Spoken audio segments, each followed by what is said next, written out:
Football's back on campus, getting ready for the 2016 season.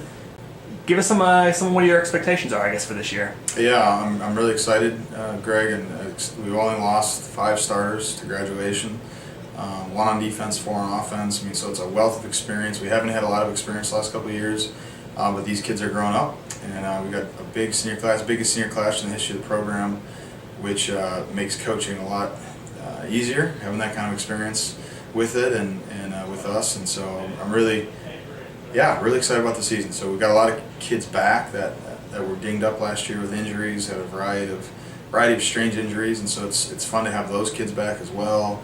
It just feels like such a different team than what we ended in the fall. So. Some of those seniors you talk about on the defensive side, linebacker Riley Schuessler, one of the leading tacklers in the nation last year. Corey Wendell on the offensive side of the ball, the wide receiver, as one of your leading receivers.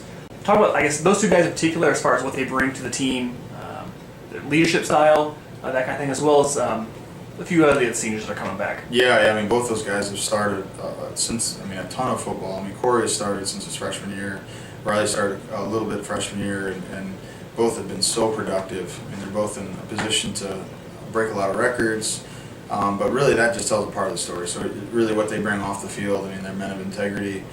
They're guys that they want to lead in a way that's really bigger than ball, and so that's part of what I think makes them special. They want to see guys' lives change and whatnot, so they're pretty invested in our team from that standpoint, and they've earned this position this year to be where we can be at. I mean, they've earned that. They've worked their tails off, and they're great kids and great leaders. So. Bring back such a senior-heavy team going into the start of training camp now. Does that kind of change your approach, I guess, as a coach, getting ready for these next couple weeks of preseason, as opposed to maybe a younger team you would have had in years prior? Yeah. I think we kind of have 2 dynamics. So we've got this older veteran group that we can, in a sense, really go a lot deeper, a lot quicker with in terms of schematically. But also we've got a bunch of new guys that we've got to bring along. We've got quite a few of those guys that could really contribute this year.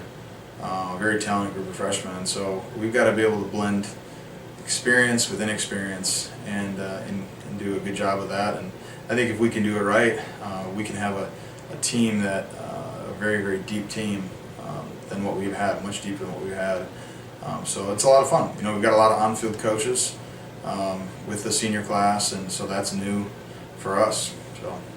Talk about some of those newcomers that are joining the team this year. Who are some of the guys that you think are going to stand out that maybe fans should keep an eye out for? Yeah, I think we've got a number of guys. I think anytime we start talking about people who haven't necessarily played for us, I'm a little hesitant because there's always guys that come along faster than you think. There's some guys that might take a little longer. So I think we've got a big group of guys that are able to push and compete and contribute, but a couple that I think to keep an eye on. I think on offense, running back Quentin Reeder.